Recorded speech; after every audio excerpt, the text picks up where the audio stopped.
O Senhor esteja convosco. Ele está no meio de nós. Proclamação do Evangelho de Jesus Cristo segundo Lucas. Glória a vós, Senhor. Naquele tempo, os pastores foram às pressas a Belém e encontraram Maria e José e o recém-nascido deitado na manjedoura. Tendo-o visto, contaram o que lhes fora dito sobre o menino. E todos os que ouviram os pastores ficaram maravilhados com aquilo que contavam. Quanto a Maria, guardava todos estes fatos e meditava sobre eles em seu coração. Os pastores voltaram, glorificando e louvando a Deus por tudo o que tinham visto e ouvido, conforme lhes tinha sido dito.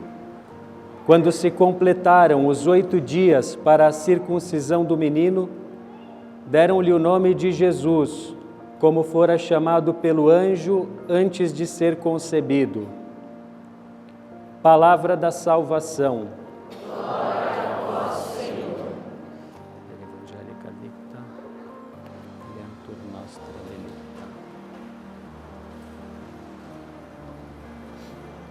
Louvado seja nosso Senhor Jesus Cristo. Para sempre seja louvado. Uma boa noite a todos. Hoje nós celebramos já a missa do dia 1º de janeiro, a missa da maternidade divina de Nossa Senhora. Eu gostaria, num primeiro momento, nessa reflexão então, de falar sobre o significado dessa celebração, a maternidade divina de Maria, ou em outras palavras, reconhecer que Nossa Senhora é, como nós dizemos a cada vez que rezamos a Ave Maria, ela é verdadeiramente Mãe de Deus. Mas antes disso, eu gostaria de fazer uma espécie de breve catequese sobre algumas coisas essenciais que a Igreja, e não somente a Igreja, mas a revelação divina, nos conta sobre Nossa Senhora. Alguns privilégios da Virgem Santíssima. Então, em primeiro lugar, nós cremos, acreditamos que por um privilégio único dado por Deus, Nossa Senhora foi concebida sem a mancha do pecado original. Por isso nós refletíamos uma semana atrás, antes mesmo da redenção, quando o arcanjo anuncia para ela o nascimento de Cristo, ele se dirige a ela como cheia de graça. Ela já era cheia de graça porque Deus lhe salvou por antecipação, não deixou que ela fosse tocada pelo pecado, desde o momento em que ela foi concebida no ventre de sua mãe Santana. Nossa Senhora já era toda de Deus. Isso é o que nós chamamos a Imaculada Conceição de Nossa Senhora. Um outro privilégio de Nossa Senhora, por ser imaculada, Nossa Senhora não sofreu uma das consequências, ela não sofreu diversas consequências do pecado, mas entre elas, uma em especial que eu quero chamar a atenção, ela não sofreu a consequência do pecado que todos nós vamos ter que passar, que é a corrupção da morte. Se vocês se lembram bem, depois que os nossos primeiros pais desobedeceram a Deus, então recaiu sobre eles uma espécie de maldição. És pó e ao pó deverás retornar. E todos nós que somos filhos de Eva temos que passar por uma morte que será dolorida para todos e teremos que passar pela desintegração, pela corrupção da morte, que é uma espécie de salário, de paga do pecado.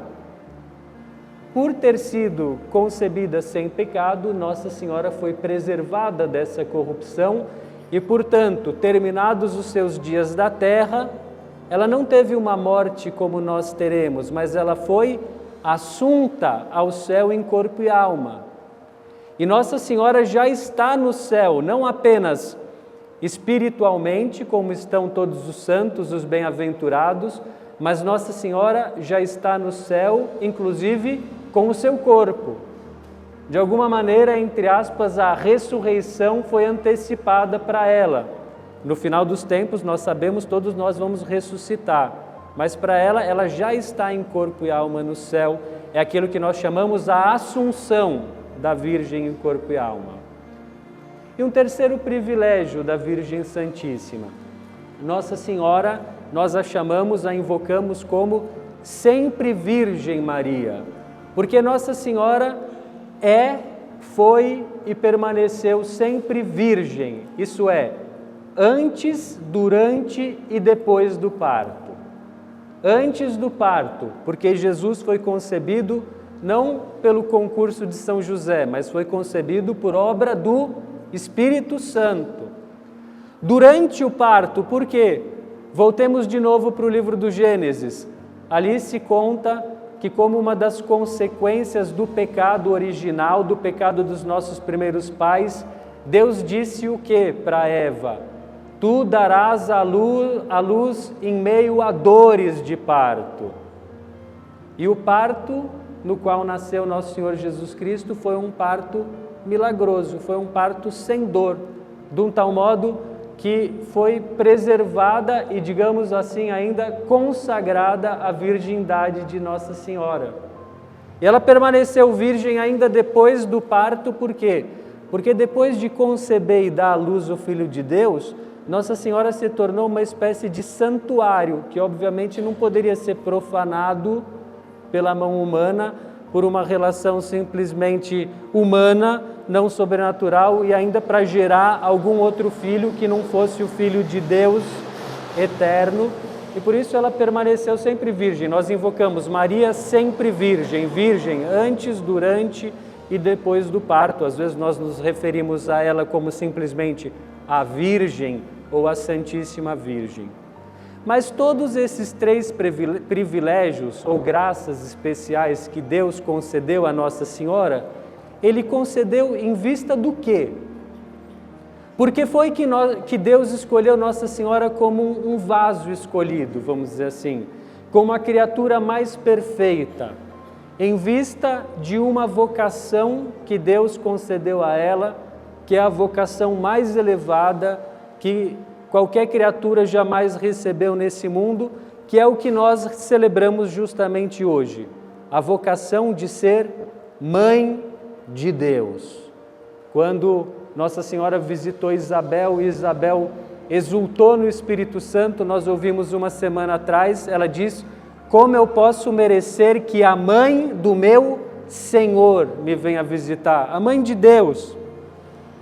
E houve um tempo, lá pelo século IV, em que um herege tentou negar isso. Era um herege chamado Nestório. E esse certo Nestório dizia assim: chamar de mãe de Deus não, vamos chamá-la simplesmente de mãe de Cristo. Então foi convocado um concílio em Éfeso, o lugar onde, segundo a tradição, Nossa Senhora viveu com o apóstolo São João, depois da ascensão de Jesus, e os bispos da igreja daquela época se reuniram e, depois de discutirem, a igreja declarou aquilo que os apóstolos sempre tinham acreditado e afirmou: está no erro quem negar que ela é mãe de Deus. Por quê? Jesus é uma só pessoa que possui duas naturezas. Ele é homem e ele é Deus. Eu já perguntei aqui, mas eu vou perguntar de novo. Jesus é Deus? Vocês acreditam nisso? Graças a Deus, porque se vocês não acreditassem nisso, vocês não podiam nem dizer que vocês são cristãos. Mas Jesus é homem, é verdadeiro Deus e verdadeiro homem. Duas naturezas inseparavelmente unidas, mas sem confusão, na única pessoa do Filho de Deus que se fez homem. É aquilo que nós chamamos união hipostática.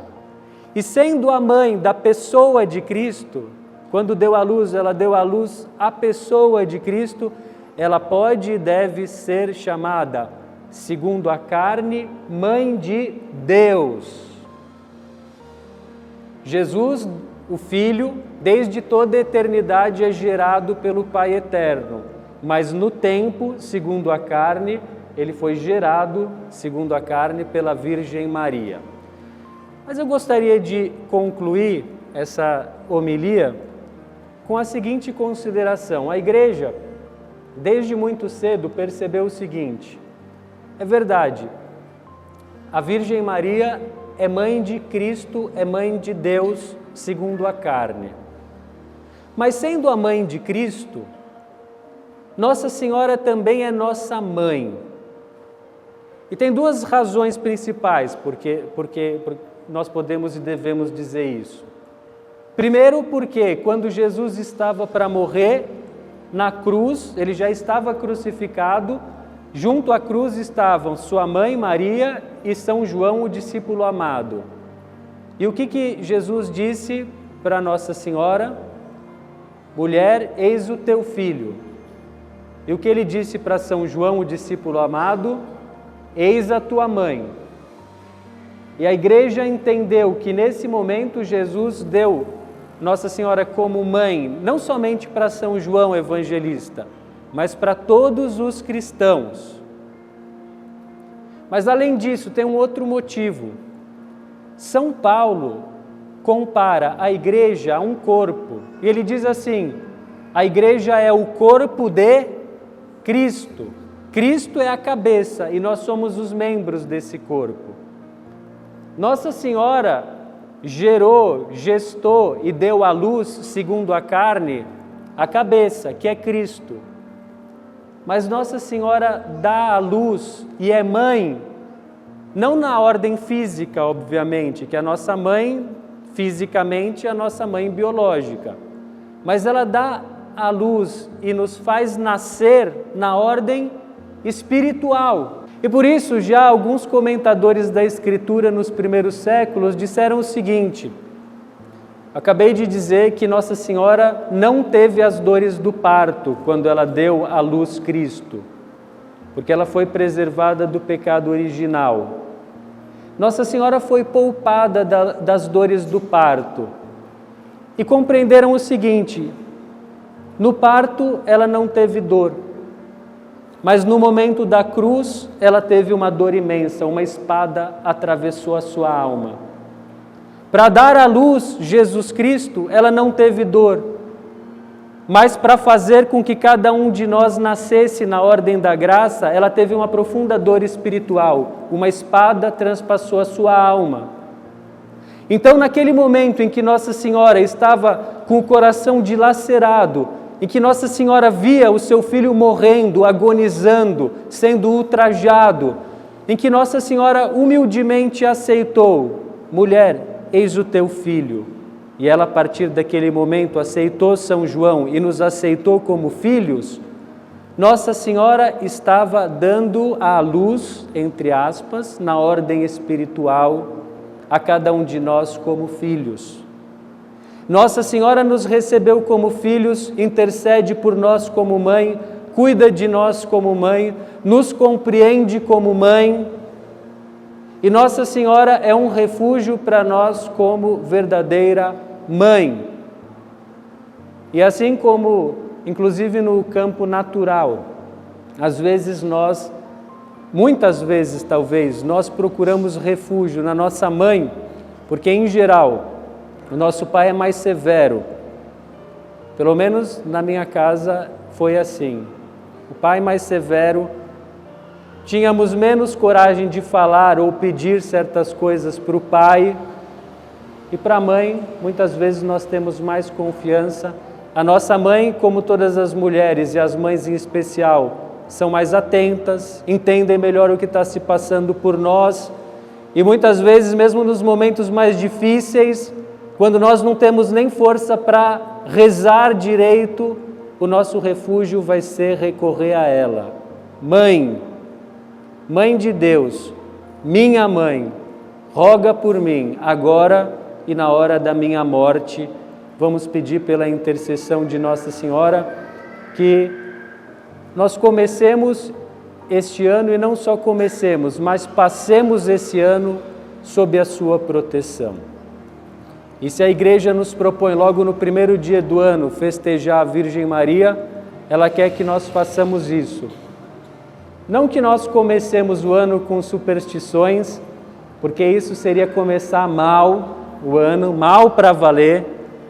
Que nós não comecemos o ano com simpatias, com bebedeiras, com brigas, que nós comecemos o ano com a Virgem Maria. Eu até recomendo a todos, né? Então, por que não? Já no primeiro instante do ano que vai começar, pensar em Deus, pensar em Nossa Senhora, rezar uma Ave Maria, consagrar a Deus pelas mãos de Nossa Senhora, cada pensamento, cada palavra, cada ação, cada trabalho, cada propósito nesse ano, e sob a proteção da nossa Mãe do Céu, com certeza vai ser mais fácil ir para Jesus, vai ser mais fácil permanecer com Jesus e vai ser muito mais fácil receber as graças e as consolações que o Senhor quer nos dar. Louvado seja nosso Senhor Jesus Cristo.